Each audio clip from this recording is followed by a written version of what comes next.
Hello America, welcome back to Mullet U, where we're going over spring cleaning. Yes, spring is almost here and it's beautiful weather. Then it's not beautiful weather, then it's beautiful weather, and welcome to spring in Colorado.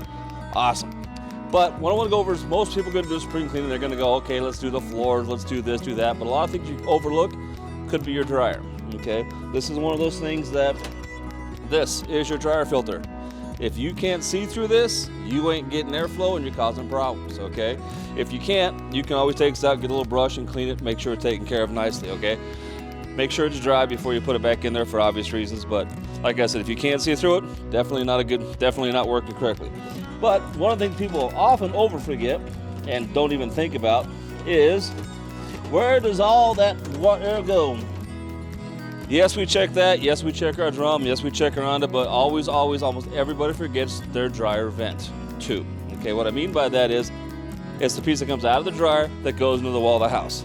Now, I just happen to have one here that really ain't nice, okay? If you look in there, you see that? That is icky, okay?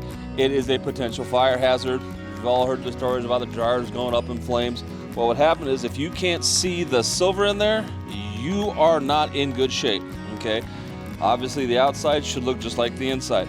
Now, if you've had your dryer, 6 months, a year, not a big deal.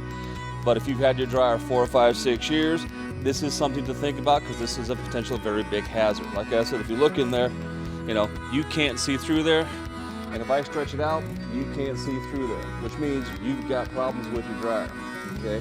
It could manifest as not drying as fast as it used to. It could be a lot of things. But if you see all that icky in there, that is a potential fire hazard waiting to happen at your house. So when you check it, like I said, if you've only had it 6 months, a year and a half, probably not going to be an issue. But if that's been sitting there like mine for 5 years, 6 years, you definitely want to check it, because this is a potential problem that people overlook all the time. So don't forget to subscribe to this YouTube channel and come back for some more wonderful information. Have a good day.